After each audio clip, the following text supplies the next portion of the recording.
जगननीत पाणी मंडनं मंडनानं तरुण तुलसी माला कंदरं कंजनेत्रं सदैव धवलासं विठ्ठलं चिंतयामि। हरे जय जय राम कृष्ण हरे हरे जय जय राम कृष्ण हरे जय जय राम कृष्ण हरे जय जय राम कृष्ण हरे जय जय राम कृष्ण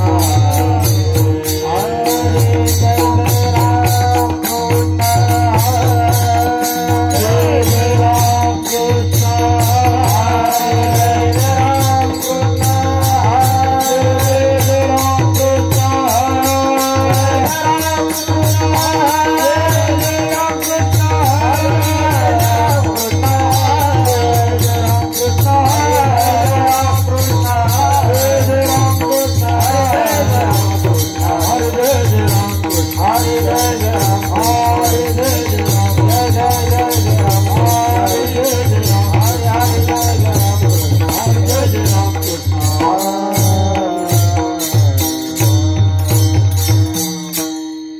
रूप पाहता लोजनी सुख झाले ओ साजने सुख झाले ओ साजने सुख झाले ओ साजने रूप पाहता लोजनी सुख झाले ओ साजने सुख झाले ओ साजने सुख झाले ओ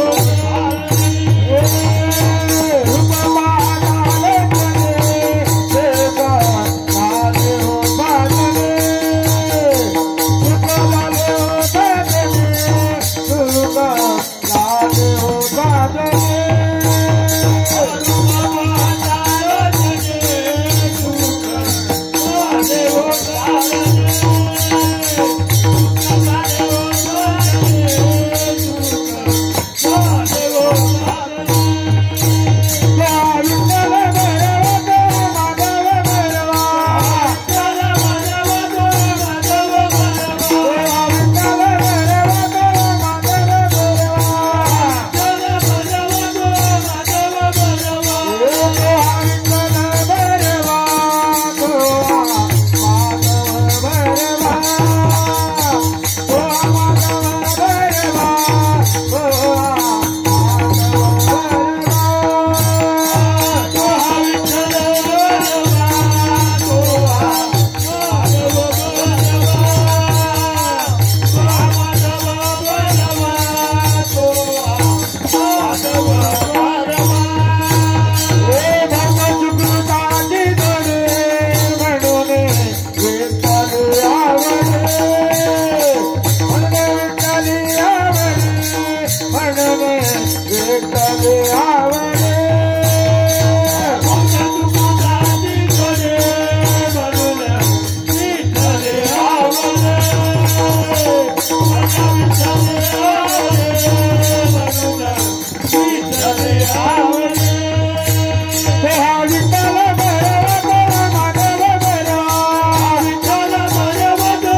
जय राम कृष्ण हरे जय राम कृष्ण हरे जय राम कृष्ण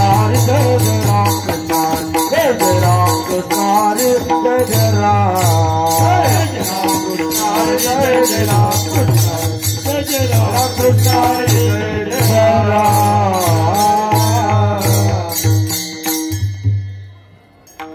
हेलो हे चिदान देगा देवा हे चिदान देगा देवा हे चिदान देगा देवा हे चिदान देगा देवा तुझा विसरण बाबा तुझा विसरण बाबा तुझा विसरण बाबा तुझा विसरण बाबा तुझा विसरण बाबा तुझा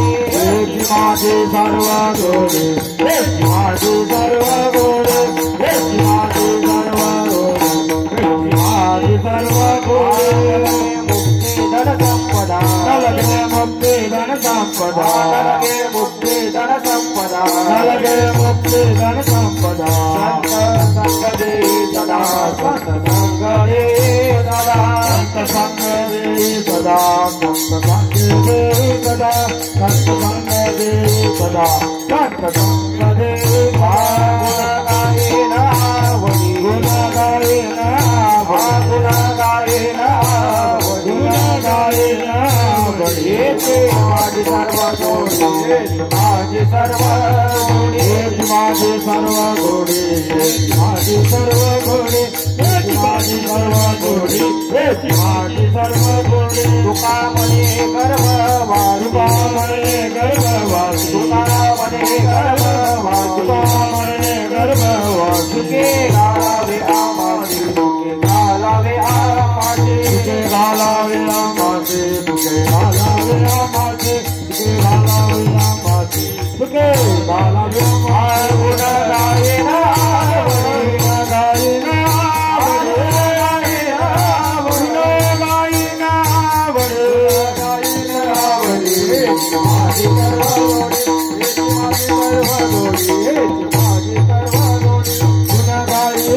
माझे सर्व गोडे माझे सर्व गोडे माझे सर्व गोडे गोपाल कुमारी गोपाल कुमारी गोपाल कुमारी गोपाल कुमारी गोपाल कुमारी गोपाल कुमारी गोपाल कुमारी गोपाल कुमारी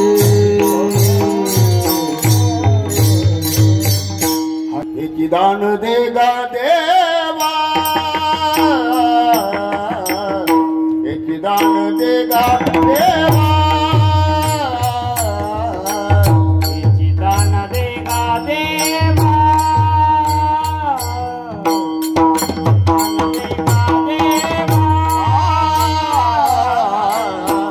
दान देगा देवा एक दान देगा देवा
हे चिदान देगा देवा, हे चिदान देगा देवा, तुझा विसरण वावा, गुण गायेन आवडी, हेची माझी सर्व जोडी, न लगे मुक्ती धन संपदा, न लगे मुक्ती धन संपदा, संत संग दे सदा, गुण गायेन आवडी, हेची माझी सर्व जोडी, तुका म्हणे गर्भवासी, तुका म्हणे गर्भवासी, सुखी घालावे आमासी, गुण गायेन आवडी, हेची माझी सर्व जोडी, विठ्ठल विठ्ठल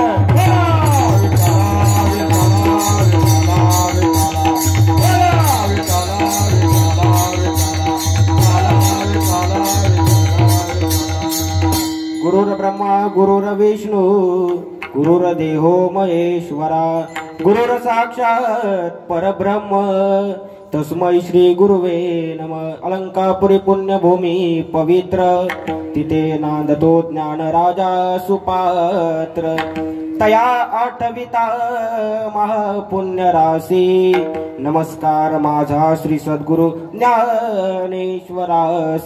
नमो विठ्ठला राजया पांडुरंगा, नमो रुक्मिणी माहुली ज्ञान गंगा, नमो पुंडलिका, नमो चंद्रभागा, नमस्कार माझा रुक्मिणी पांडुरंगा. पांडुरंगा करू प्रथम नमन, पांडुरंगा करू प्रथम नमन, पांडुरंगा करू प्रथम नमन, पांडुरंगा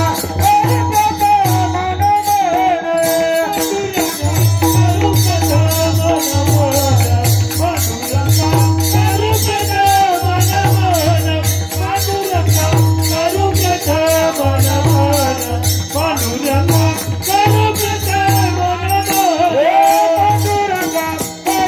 नमन.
प्रथम नमन दुसरे चरण संतांचिया त्यांच्या कृपादाने कथेचा विस्तारू बाबाजी सद्गुरुदास तुका वंशी विभूषित करा नवनीरदाभात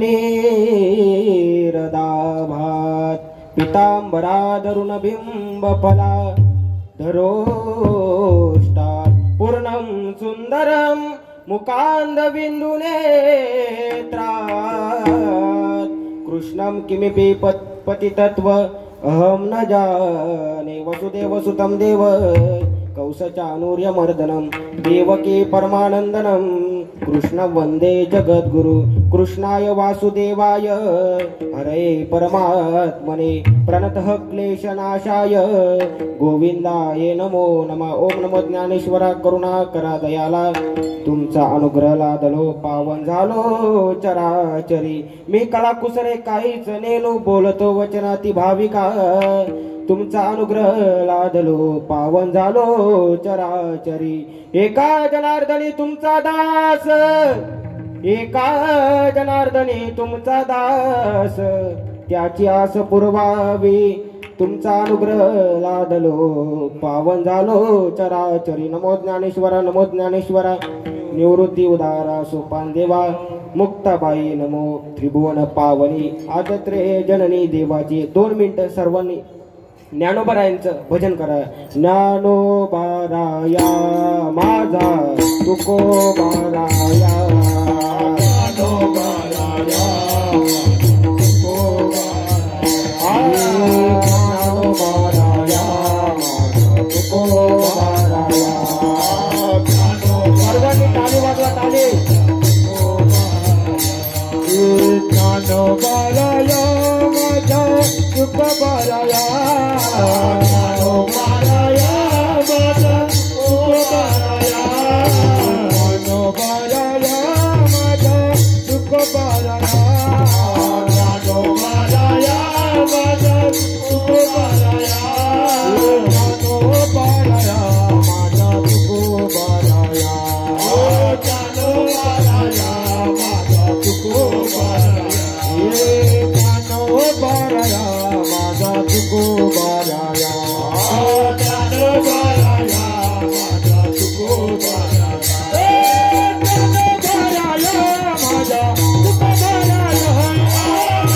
ज्ञानोबाराया माझा तुकोबाराया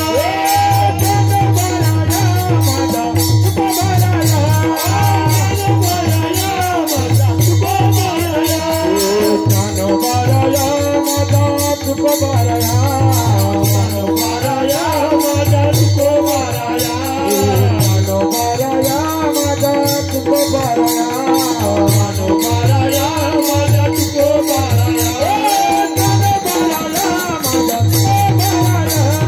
ज्ञानोबाराया माझा तुकोबाराया.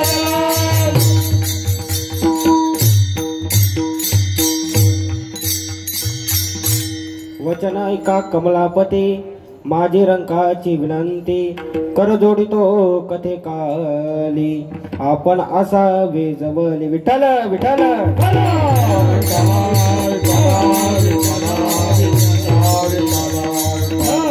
हेचे दान देगा देवा हेचे दान देगा देवा तुझा विसरण व्हावा गुण गायन आवडी हेची माझी सर्व जोडी. प्रस्तुत प्राप्त प्रसंगी प्राप्त स्थली चिंतन रूपी सेवेकरता निवडण्यात आलेला अभंग अनंत कोटी ब्रह्मांड नायक गावचा पाटील नव्हे का बरं.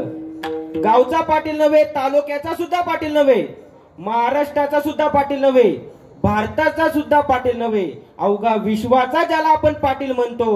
जम्बो या दीप माझी एक पंढरपूर गाव धर्माचे नगर देखा विठू पाटील त्याचे नाव.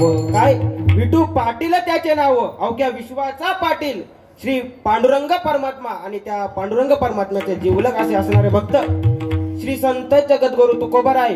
जे जगद्गुरु तुकोबाराय गजाई आपला देह अखंड रूपी परमात्मा मध्ये झिजवणारे नव्हे देवमान्य संत संत मान्य संत व लोकमान्य संत अशा त्रिविध पदव्याची ज्याने प्राप्ती करून घेणारे नव्हे महाराष्ट्राला ज्याने वारकरी संप्रदायाचे नाद लावणारे, काळाच्याही माथ्यावर पाय देऊन सदैव वैकुंठ गमन करणारे नव्हे, एवढंच नव्हे तर वारकरी संप्रदायाचे कळस्थानी शोभणारे जगद्गुरु जगतश्रेष्ठ वैराग्य मूर्ती, मनाने श्रीमंत असणारे आमचे तुकोबाराय यांचा 4 चरणांचा मागणी प्रकरणातील अभंग आज सेवेसाठी निवडलेला आहे. विठ्ठल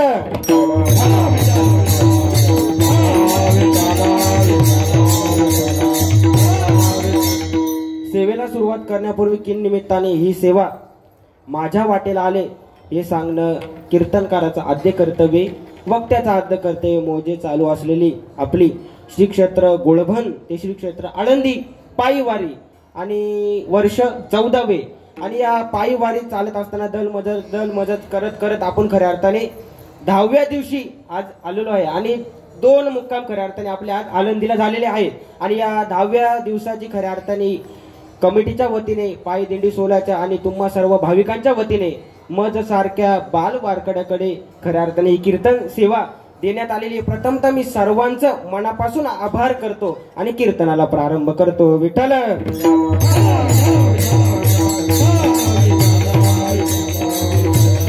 कीर्तनाला सुरुवात करण्यापूर्वी माझे जे काही 4 नियम आहेत ते तुम्ही फॉलो करा. का बरं ते 4 नियम? कारण की जर तुम्ही ते डिस्टर्ब केलं का माझी लिंक तुटते, जर माझी लिंक तुटली का माझी काय होते, गडबड होते. कारण की तुम्ही सर्व थोर मंडळी ते बसलेले आहेत. कोणते कोणते 4 नियम? पहिला, मोबाईल सायलेंट हवा.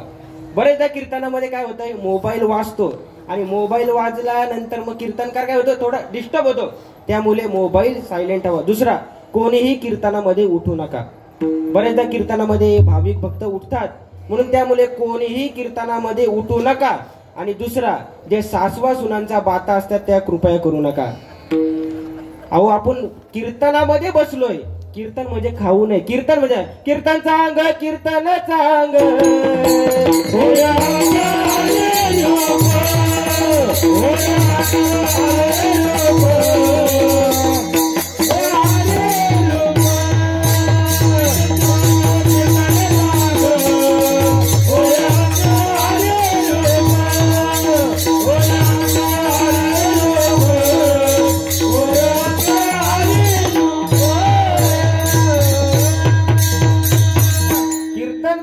कीर्तन होय अंग हरिरूप. या कीर्तनामध्ये जे भाविक बसले त्याही फक्त चिंतन करायचं. कोणाचा? परमात्म्याचं चिंतन करायचं. नंबर 3 झालं. चौथा, कोणीही झोपू नका. बरेचदा कीर्तनामध्ये महिला मंडळ असो, पुरुष मंडळी असो, बरेचदा कीर्तनामध्ये झोपतात. खऱ्या अर्थाने जे कीर्तनामध्ये झोप येते ना त्याला कलीची माया सांगितली असते. कारण की ज्या वेळेला आपण कोणताही चांगला कार्य करो, परमार्थारूपी कार्य करो, तिथे कलीचा वास होतो. का? कारण की परमार्थाला अडथळा यावा, त्यामुळे कलीचा वास होतो. जो कोणी झोपला असेल त्याही समजावची का मला कलीची बाधा झालेली आहे, तरी कृपया कोणी झोपू नका. हे 4 नियम चालू करा आणि मी कीर्तनाला सुरुवात करतो. विठ्ठल विठ्ठल.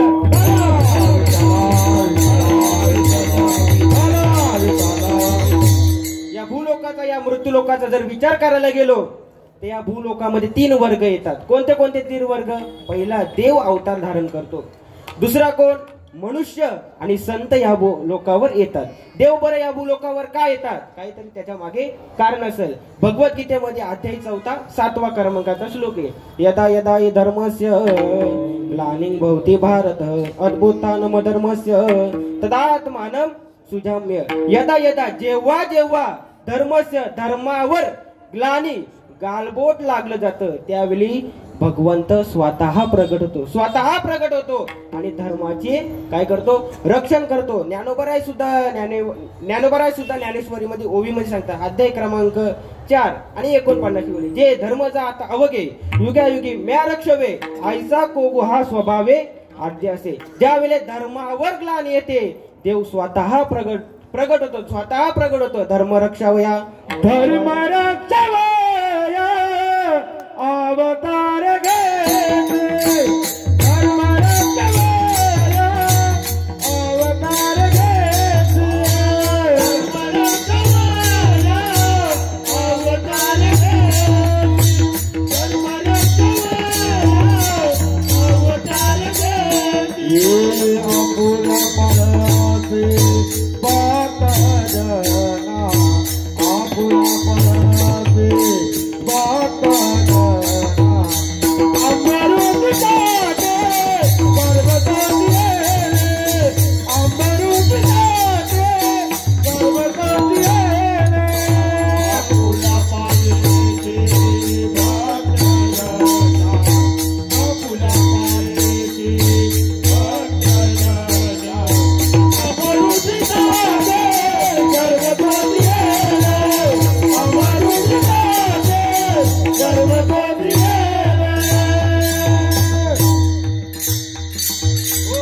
भगवान परमात्मा या भूलोकावर का येतात तर फक्त आणि फक्त धर्माचे रक्षण करण्यासाठी येतो.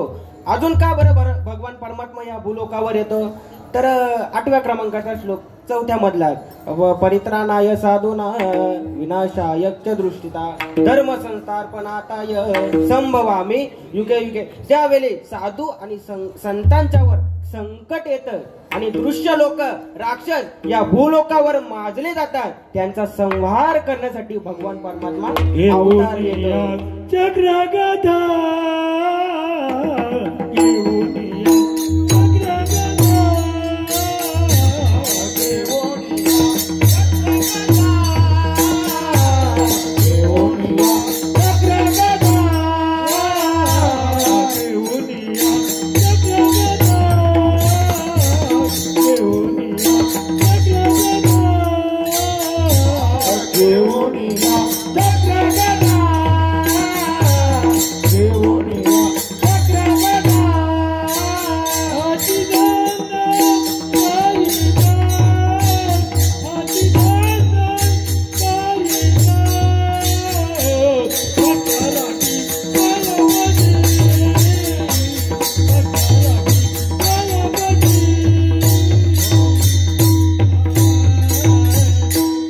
परमात्मा काय या भूलोकावर येतो तर साधू संतांचं रक्षण करण्यासाठी येतो.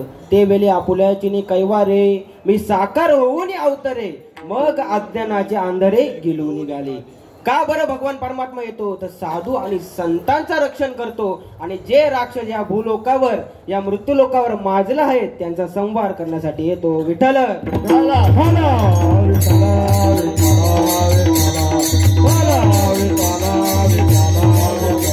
म्हणून भगवान परमात्मा या भूलोकावर येतो. हो, भगवान परमात्म्याचा अवतार असतो. बरं, मनुष्य का या भूलोकावर जन्माला येतो? खऱ्या अर्थाने त्याचे 3 मुख्य कारण दिलेले आहेत. पहिला कारण पाप पुण्य करूनी जन्मा येतो पराणी. ज्यावेळी मनुष्याचा पाप आणि पुण्य समान होतो त्यावेळी मनुष्याला मनुष्याची योनी प्राप्त होते. हो, अजून का बरं मनुष्य या भूलोकावर जन्माला येतो तर पूर्वजन्मी पाप केले ते बहु संपवण्यासाठी आलेला असतो. पण खऱ्या अर्थाने कलीच्या मायेखाली प्रभावाखाली ज्यावेळी जो मनुष्य अटकतो त्यावेळी तो काय करतो? विस्तार करतो. पाप वाढवत जातो. तो विसरून जातो का मागच्या जन्मी जे मी पाप केले ते भोगण्याकरिता खऱ्या अर्थाने मी आलेलो आहे, पण तो विसरून जातो. म्हणून तो काय करतो? वाढवत जातो. विठ्ठल विठ्ठल.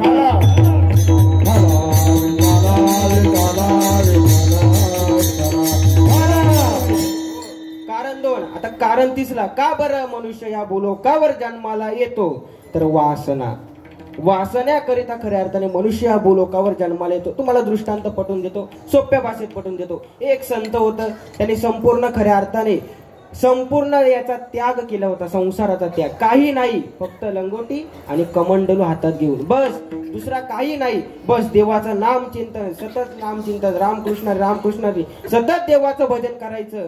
आणि मात्र भजन करता करता भरपूर कालावधी महाराजांना झाला आणि त्या संतांना झाल्यानंतर त्यांची एक शिष्य होती भक्त, आणि ती भक्त आल्यानंतर ती साधूंना त्या संतांना म्हणते गा, हे महाराज, माझ्याकडे तुम्हाला देण्यासाठी काही नाही, माझ्याकडे काही नाही तुम्हाला देण्यासाठी, पण मी एक चांबड्याची चप्पल आणली तुमच्यासाठी. ती तुम्ही काय करा, एकदा घालून माझ्या प्रेमा खातीर तुम्ही एकदा घाला, बस या चपलीची सार्थकता तिथे होईल, तुम्ही एकदा घाला. महाराज बोलतो, नाही नाही नाही, एवढं वर्ष मी तप केलंय आणि तुझ्या एवढ्याशा चपलीसाठी मी माझा तप मोडणार नाही. बस ती चप्पल एका कोणारामध्ये ठेवली आणि कोणारामध्ये ठेवल्यानंतर मात्र बाबांचा खऱ्या अर्थाने या महाराजांचा काळ जवळ आला आणि 1 मिनिट राहिला होता. बस त्यांच्या मनामध्ये विचार आला, अरे माझ्या भक्तांनी खऱ्या अर्थाने एवढी भारी चप्पल, ती सुद्धा कोणती? चांबड्याची चप्पल आणली होती. बस ती जर मी एकदा घातली असती तर चांगलं झालं असतं. बस त्या क्षणी मृत्यू आला. परिणाम काय झाला?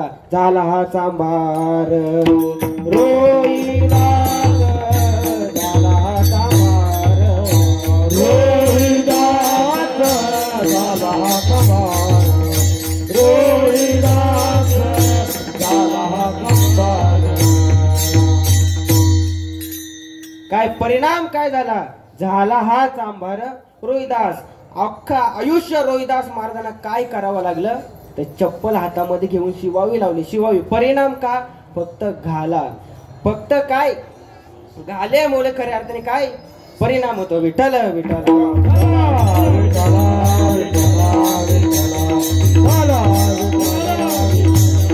हे खऱ्या अर्थाने 3 कारण आहे मनुष्य या भूलोकावर जन्माला येतो. बरं संत का बरं या मृत्यू लोकावर या भूलोकावर जन्माला येतं? तर बुडत हे जन न देखवे डोला येतो कलवला. म्हणून या जो अवघा समाज कलीच्या मायेखाली प्रभावाखाली गेलेले त्यांचं रक्षण करण्यासाठी भगवंत खऱ्या अर्थाने संतांच्या रूपामध्ये अवतार धारण करतात. अवतार धारण करतात आणि अवतार धारण करून वेळोवेळी उपदेश करतात. काय करतात? वेळोवेळी उपदेश करतात. पण संत या भूलोकावर येऊन संतांनी अधिकार प्राप्त केलाय. कोणाच्या जोरावर अधिकार प्राप्त केलाय? तर भक्तीच्या जोरावर, नामस्मरणाच्या जोरावर अधिकार प्राप्त केलाय. कोणता अधिकार? एकच अधिकार सांगतो आणि पुढे बोलतो विठ्ठल विठ्ठल.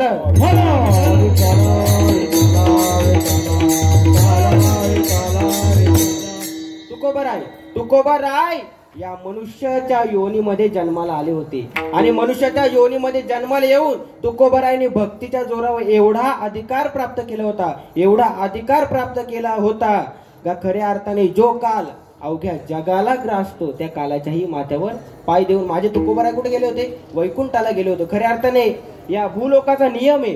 कोणता नियम? जातस्य ध्रुवम मृत्यू ध्रुवम जन्म मृतस्य तस्माद परिहारेते नत्वम सोची. आणि या श्लोकावर माऊली ज्ञानराज माऊली भाषांतर करताना म्हणतात उपजेते नाशे नाशिले ते पुनरपि दिसे जे का घटिका यंत्र जैसे परिभवेगा. जो मनुष्य या भूलोकावर जन्माला येतो त्याचे मरण निश्चित आहे आणि ज्याचे मरण निश्चित आहे त्याचा पुन्हा जन्म निश्चित आहे. ज्ञानोबरायने त्यांना सिद्धांत म्हणून घड्याळाची उपमा दिले. जसा घड्याळाचा काटा गोल गोल फिरतो तसा हा काय कालचक्र आहे. विठ्ठल विठ्ठल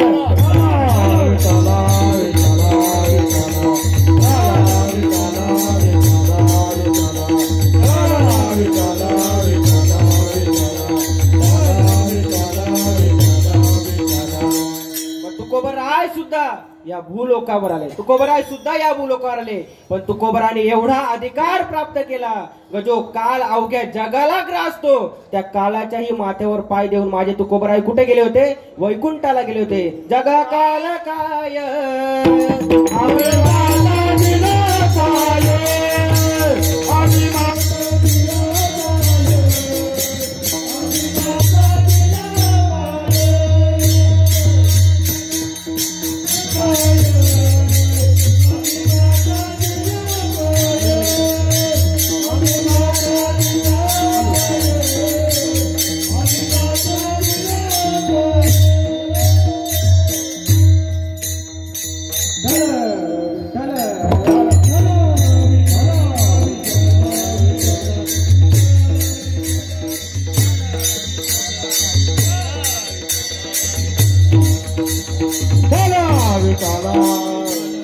जो काल अवघ्या जगाला खातो त्या कालाच्याही माथ्यावर पाय देऊन माझे तुकोबाराय कुठे गेले होते? वैकुंठाला गेले होते. एवढे नव्हे, तुकोबारायांच्या नामामध्ये एवढी ताकद होती. जो यमराज काल होता तो तुकाराम तुकाराम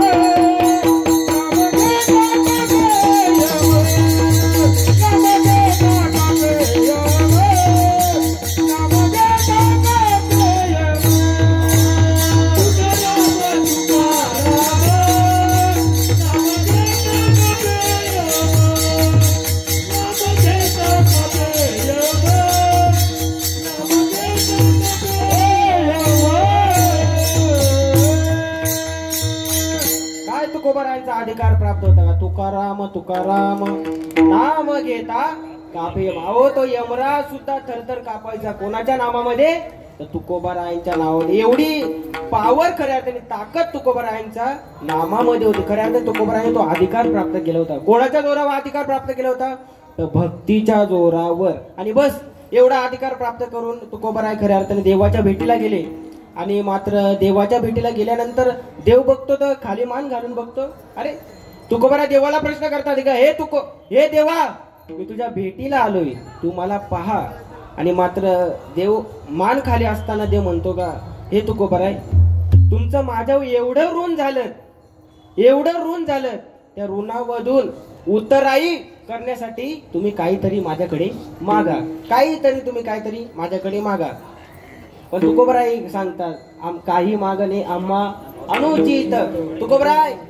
तुकोबराय म्हणतात का हे देवा, तुझ्या चिंतनामध्ये मी सर्वात सुखी आहे, मला काही नको. तरी देव म्हणतो का नाही नाही तुकोबराय तुम्ही काहीतरी मागा. पण प्रश्न असा निर्माण होतो, देव काय करतो? दान देतो. कोणाला? तुकोबरायना. जर देव दान देतो तर खऱ्या अर्थाने देवाकडे 3 गुण संपन्न आहेत का? कोणते कोणते 3 गुण संपन्न ते पाहू. भजन करा. विठ्ठल विठ्ठल.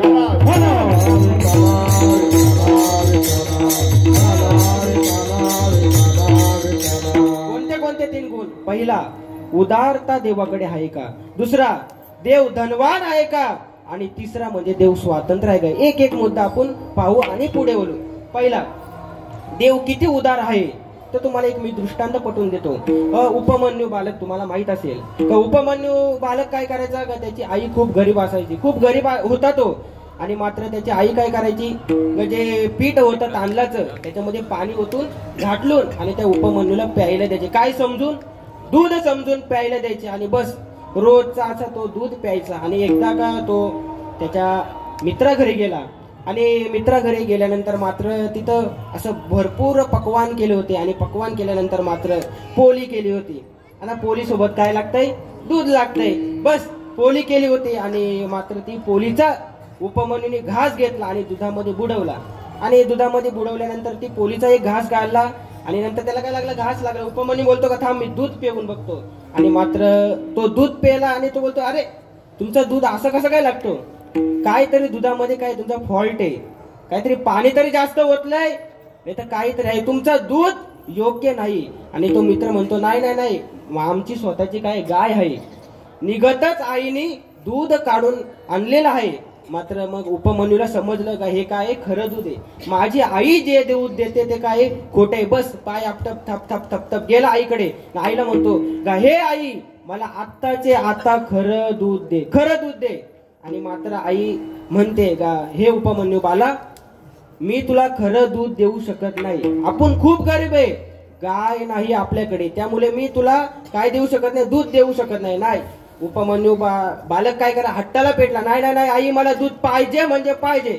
बस तेवढंच आई बोलते तर तुला जर दूध पाहिजे ना जा रानामध्ये जा, त्या भगवान परमात्म्याची प्राप्ती कर आणि त्याच्याकडे काय माग तू? दूध माग. बस उपमन्यू गेला आणि उपमन्यू चालत असताना त्यांना नारदाची भेट झाली. आणि नारद मुनीने त्यांना मंत्र दिला ओम नमो भगवते वासुदेवाय. आणि त्या ओम नमो भगवते वासुदेवाच्या त्या मंत्राचा उपमन्यूने खूप स्मरण केलं. आणि स्मरण केल्यानंतर भगवान परमात्मा काय झालं? प्राप्त झालं.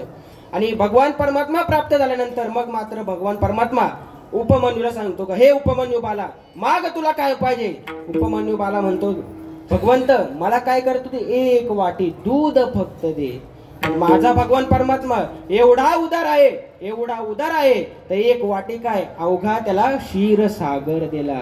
श्रीगर मागत्यासी पुरे धनी आणि कांसी उरे. माझा भगवान परमात्मा काय खूप उदार आहे, म्हणजे भगवान परमात्माकडे हा गुण प्राप्त आहे. विठ्ठल विठ्ठल.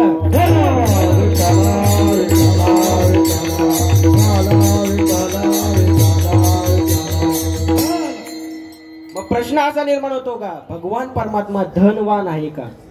ऐश्वर्य संपदा माझा भगवान परमात्मा आहे का?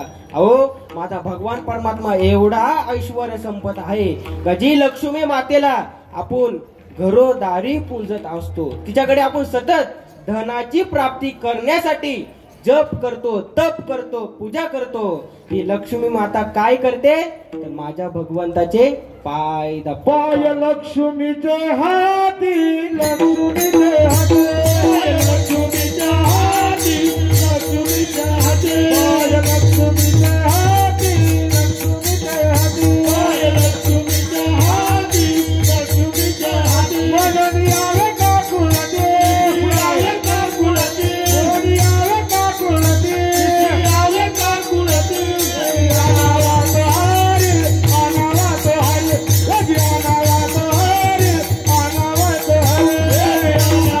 हरी अनावात हरी अनावात हरी अनावात हरी.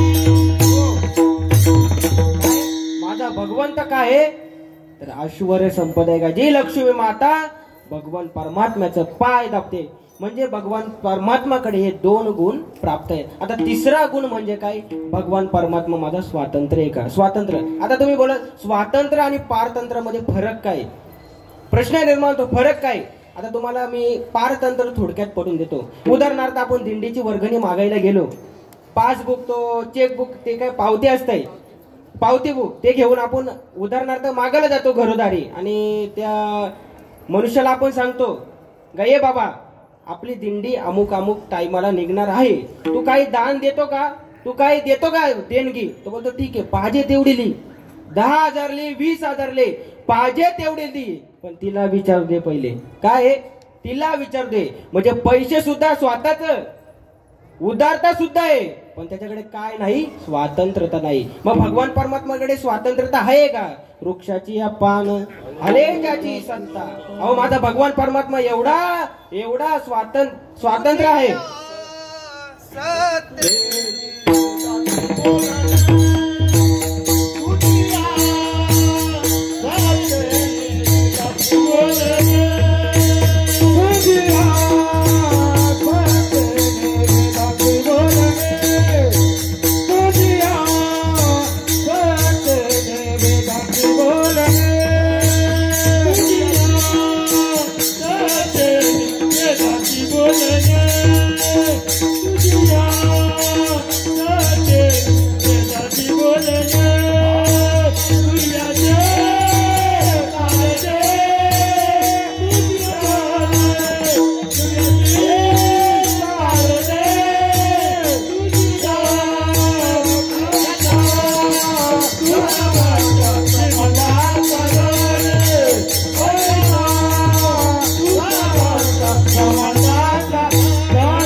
स्वातंत्र्य, कारण की वृक्षाच्या पान ज्याच्या सत्तेने हलतो, माझा काय भगवान परमात्मा स्वातंत्र्य। अहो ते सोडा, हा देह सुद्धा त्याच्या सत्तेने चालतो। चाले हे शरीर कोणाचे या सत्ते,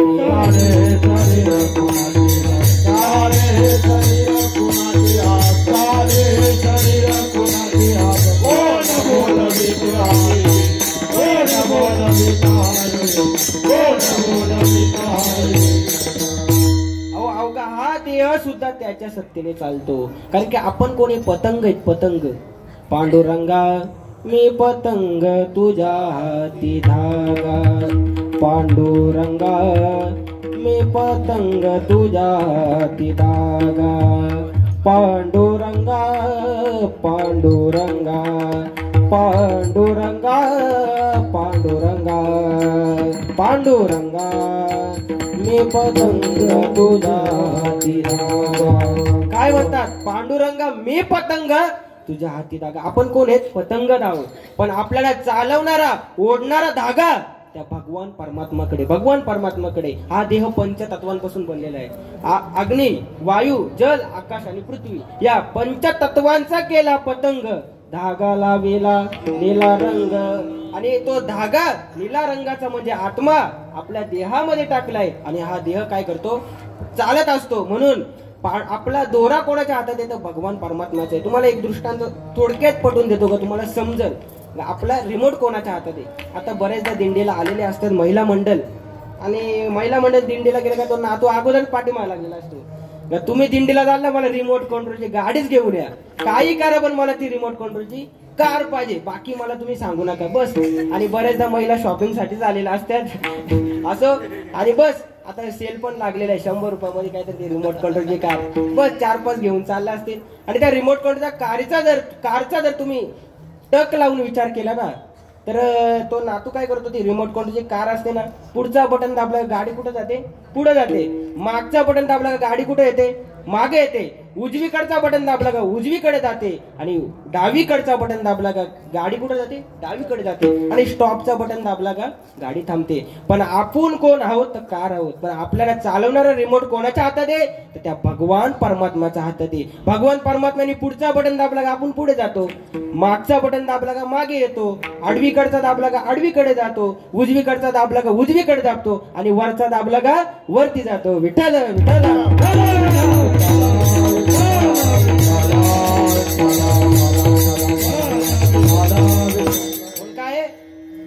हा देह त्याच्या सत्तेने चालतो. बरं तो कसा पारतंत्र असेल? अर्थात भगवान परमात्मा स्वातंत्र्य आहे. अध्याय 9 282 बोली. म्या बोलिल्या वेदू बोले, म्या चालविल्या सूर्य चाले, म्या हलविल्या प्राण हले, जो जगा ते चाले. अवघा हा सृष्टी ज्याच्या सत्तेने चालते. अहो जो सूर्य सुद्धा त्याच्या सत्तेने हलतो चालतो. बरं तो कसा पारतंत्र असेल? म्हणजे अर्थात भगवान परमात्मा माझा काय आहे? तो स्वातंत्र्य आहे. म्हणजे भगवान परमात्माकडे हे 3 गुण आहेत. म्हणजे भगवान परमात्मा काय आहे? दानशूर आहे. बस दानशूर असताना मग मात्र भगवान परमात्मा म्हणतो हे तुकोबर आहे, तुम्ही काहीतरी मागा. आज मी तुम्हाला तसा सोडणार नाही. तुम्ही काहीतरी मागा, मला या ऋणांमधून उतराई करा. कारण की तुकोबरायांची एवढी भक्ती श्रेष्ठ होती ना, एवढी भक्ती श्रेष्ठ होती ना, त्या भक्तीच्या जोरावर तुकोबरायाने काय अधिकार प्राप्त केला होता. बस देव म्हणतो नाही नाही नाही तुकोबराय तुम्ही काहीतरी मागा. बस तुकोबराय म्हणतात जर मला द्यायचे असेल ना तर काय दे? अभंगाच्या प्रथम चरणामध्ये दान दे गा देवा,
देवाला बोलतो.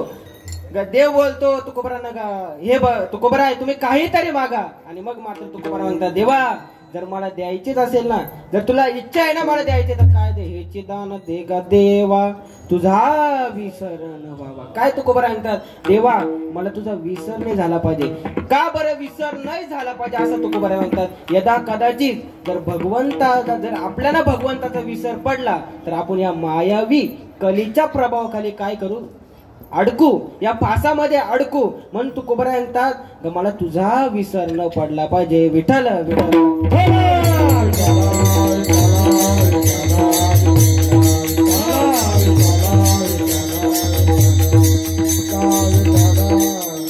म्हणून तुकोबरा काय म्हणतात मला तुझा विसर न पडला पाहिजे. हेच तुकोबरा काय करा देवा मला हे दान दे. आणि मग भगवान परमात्मा म्हणतो बस तुला एवढंच पाहिजे का? अजून काय पाहिजे? जर देवा तुला द्यायचे असेल ना तर मला या मुखातून सतत तुझं गुण गायचे आहेत. अभंगाच्या तू द्यायच्या गुण गाई नावडे, गुण गाई नावडे,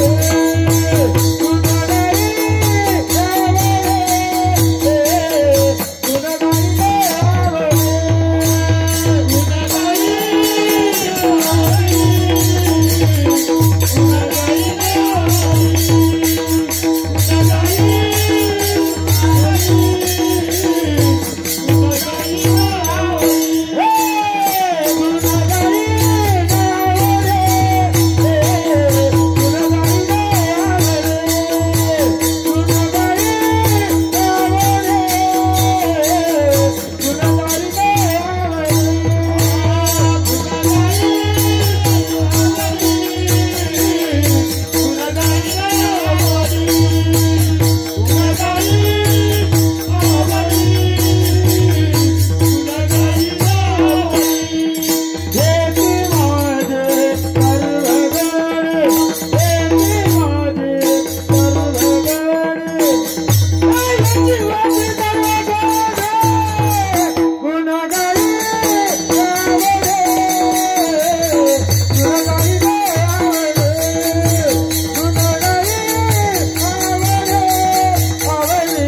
देवाला सांगतात, देवा मला द्यायचा असेल ना तर गुणगायन आवडी हेची माझी सर्वजोडी. यो मुख देवा तुम्ही मला दिलाय ना, तर या मुखातून फक्त तुझं गुण गायचंय. कारण की देवाने हा देह का दिलाय, तर देवे दिला देह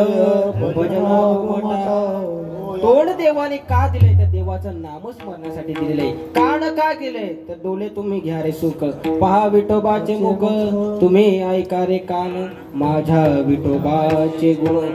हात का दिले देवाने बरं, तर कीर्तनामध्ये बसल्याने काय करा, विठो विठ्ठल अशी काय करा, टाळी वाजवा. म्हणून देवाने काय दिले, हात दिले. पाय का दिले, इंद्रिय हात पाय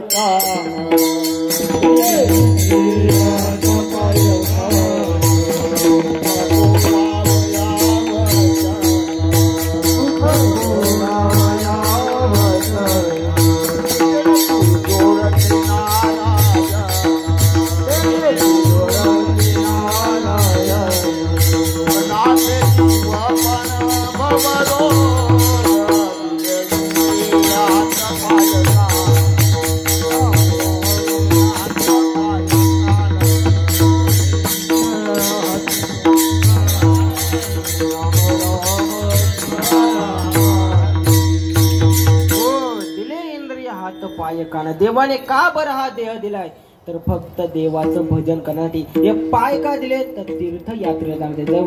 जव हे सकळ सिद्ध आहे, हात चालावया पाय, तव तू आपुले स्वहित आहे, तीर्थयात्रे जाय चुकू नको. हो, भगवान परमात्माने हे पाय दिलेत ना, तर तुम्ही तीर्थयात्रा करा. नाही बाबा तुमच्या तीर्थयात्रा, अहो त्या मंदिरात तरी जा, मंदिरात तरी जा गावातल्या. पण आता खऱ्या अर्थाने लेटेस्ट मॉडेल चालू आहे ना, तर असंच पाया पडतात लांबच्या. देवा रामकृष्ण रे विठ्ठल विठ्ठल.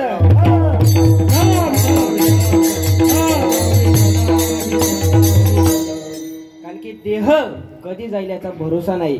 देवाने देह दिलाय ना, तुम्ही या देहाची सार्थकता करून घ्या. या देहाची सार्थकता कशात आहे, तर भगवंताच्या नामस्मरणामध्ये. अतिरिक्त कशातच सार्थकता नाही. तुम्ही कितीही संसार करा, संसार तुम्हाला सुख देऊ शकत नाही. सुख देईल तर काय, फक्त परमार्थ सुख देईल. याच्यानंतर तुम्हाला काही सुख भेटणार नाही. विठ्ठल विठ्ठल.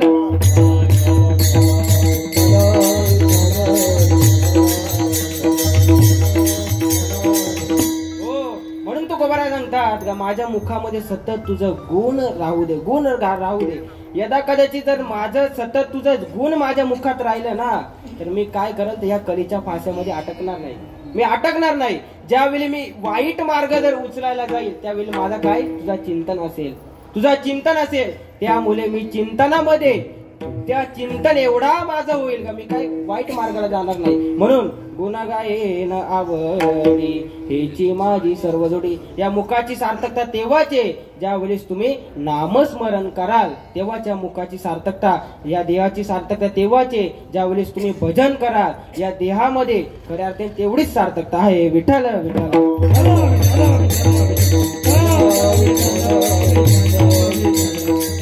मग मात्र देवा म्हणतो, या तुकोबराय देव म्हणतो तुकोबरांना, हे तुकोबराय अजून काहीतरी मागा, अजून काहीतरी मागा. मग तुकोबराय म्हणतात, न लगे मुक्ती धन संपदा संत संगती सदा. मला मुक्ती नको, धन नको. मग तुकोबरांना मोक्ष नाही का, तुकोबरांना मोक्षाला सुद्धा काय म्हणतात, तुच्छ. मोक्ष पद तुच्छ केले या कारणे आम्हा जन्म घेणे युगे युगे. का बरं त्या मोक्ष पदाला तुच्छ म्हटलंय, का एकदा जर मला मोक्ष पदाची प्राप्ती झाली, तर या देहाने तुझं नामस्मरण घडणार नाही. या देहाने तुझं नामस्मरण घडणार नाही. म्हणून काय कर देवा, तर मला मोक्ष नको, न लगे मुक्ती, धन नको, संपदा नको. मला काय पाहिजे, तर संतांची संगत दे. कारण की संतांच्या संगतीमध्ये या मानव देहाचा खऱ्या अर्थाने काय हित आहे. संतांची संगती मनोमार्ग गती. तुम्हाला थोडक्यात पटवून देतो का संतांची संगत केल्याने काय होतंय. ज्यावेळी मी दिंडीला नव्हतो जात ना, खऱ्या अर्थाने मी कीर्तन सुद्धा करत नव्हतो, पण या दिंडीमध्ये आलो ना, तर आज एवढ्या योग्यते पात्रतेला निर्माण झालो का आज मी काय करतो, कीर्तन करतो. का बरं कीर्तन करतो, तर हे दिंडी मुले खऱ्या अर्थाने मी कीर्तन करतो. खऱ्या अर्थाने तुम्हाला विठ्ठल विठ्ठल विठ्ठल. परीस तुम्हाला माहिती ना, परीस ज्यावेळी परिसाचा स्पर्श लोखंडाला झाला का लोखंडाचं सोनं होतं, तसंच माझं आणि दिंडीचं मिलन झालं आणि माझ्या जीवनाचं काय झालं? सोनं झालं. विठ्ठल विठ्ठल.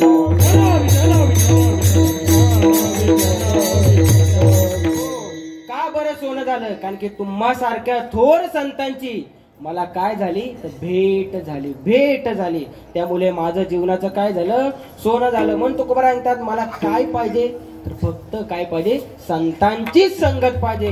याच्या व्यतिरिक्त मला दुसरा काही नको. बस. मग मात्र तुकोबराय सांगतात का मला जर हे मी जे मागितलंय ते जर मला तू सर्व देशील ना तर मात्र मला काय कर? तर अभंगाच्या 4थ्या चरणात तुका म्हणे गर्भवासी, तुका म्हणे गर्भवासी, तुका म्हणे गर्भवासी, तुका म्हणे गर्भवासी, तुका म्हणे गर्भवासी, तुका म्हणे गर्भवासी, तुका म्हणे गर्भवासी, तुका म्हणे दुखे खाला रे आभासी, दुखे खाला रे आभासी, गुणगायन आवडी, गुणगायन आवडी,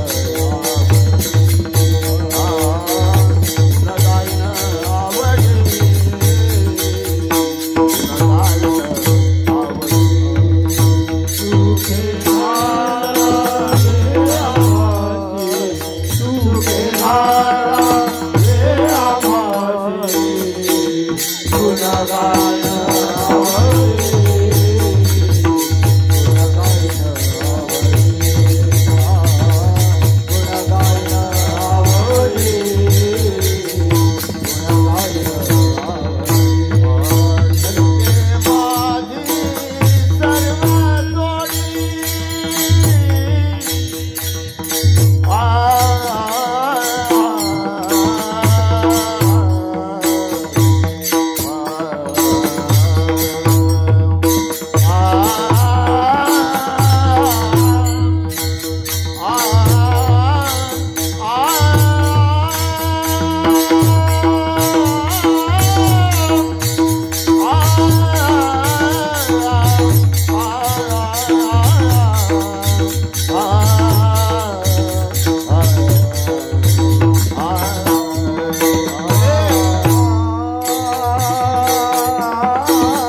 मला जर हे तुम्ही सर्व द्याल ना तर काय करा? तुका म्हणे गर्भवासी, सुके घालावे आमासी, विठोबा रकुमारी,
दान दे गा देवा, हेचे दान दे गा देवा, तुझा विसरण व्हावा. गुण गायेन आवडी, हेची माझी सर्व जोडी. न लगे मुक्ती धन संपदा, न लगे मुक्ती धन संपदा, संत संग दे सदा. गुण गायेन आवडी, हेची माझी सर्व जोडी.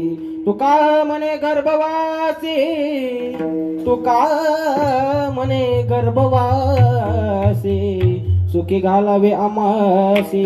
गुण गायेन आवडी, हेची माझी सर्व जोडी. विठ्ठल विठ्ठल.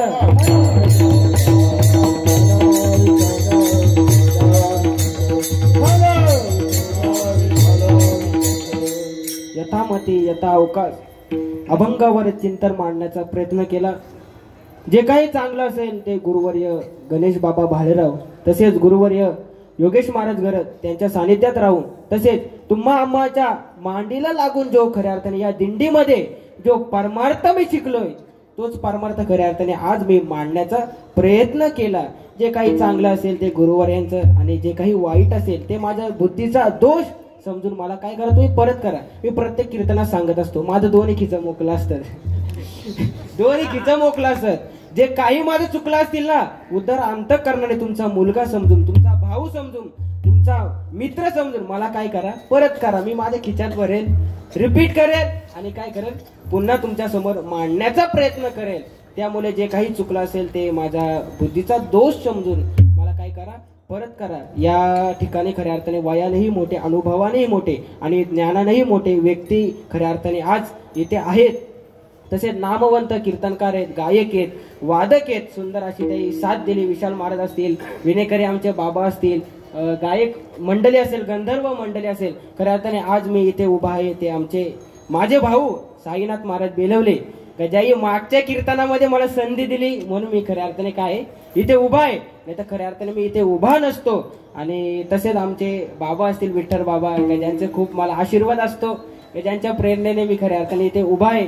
तसेच सर्व तुम्ही गुणीजन मंडळी, यांच्या आशीर्वादाने मी खऱ्या अर्थाने काय आहे इथे उभा आहे. तसे आमचे बंधू असतील, बंधू काय करतात खऱ्या अर्थाने, जिथे चुकला ना तिथं मला थपकीन धपाटा देतात.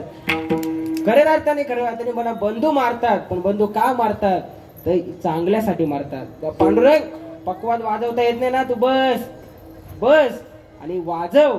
आणि त्यांच्या खऱ्या अर्थाने सानिध्यात राहून खऱ्या अर्थाने मी कीर्तन करण्याचा योग्य प्राप्त झालो. आणि तुम्हा सर्वांच्या वतीने जो आशीर्वाद मला लाभला, आणि त्या आशीर्वादाने खऱ्या अर्थाने मी काय करतो, आज कीर्तन प्राप्त करतो. दिंडीने मला खूप मोठी संधी दिली, खूप मोठी संधी दिली. अहो दिंडीमध्ये अनेक कीर्तनकार वेटिंगला आहेत, अनेक कीर्तनकार. खऱ्या अर्थाने मी दिंडीबद्दल एकच वाक्य बोलतो, दिंडीमध्ये फॅक्टरी, ऊसाची फॅक्टरी तुम्हाला माहित असेल ना. ऊस काय करतं, फॅक्टरीमध्ये ऊस टाकतं आणि तिकडून साखर निर्माण होते. तसेच या दिंडीमध्ये खटनट यावे परी शुद्ध. या दिंडीची सार्थकता आहे का जो कोणीही या दिंडीमध्ये येईल ना तो शुद्ध वारकरी होईल. नाही कीर्तनकार, नाही जमलं तर पकवादकार, नाही जमलं तर गायक बनेल, नाही जमलं तर टालकरी बनेल, नाही जमलं तर समाजसेवक, नक्कीच काहीतरी बनल्याशिवाय तो तसा जाणार नाही. म्हणून खऱ्या अर्थाने ही दिंडी आज काय इतपात पोचलेली आहे. असो जोपर्यंत सूर्यचंद्र आहे तोपर्यंत दिंडी अशीच खऱ्या अर्थाने वाढ होत राहो, हीच ईश्वर चरणी ज्ञानोबा यांच्या चरणी प्रार्थना करतो आणि सेवेला विराम देतो. ज्ञानेश्वर माऊली.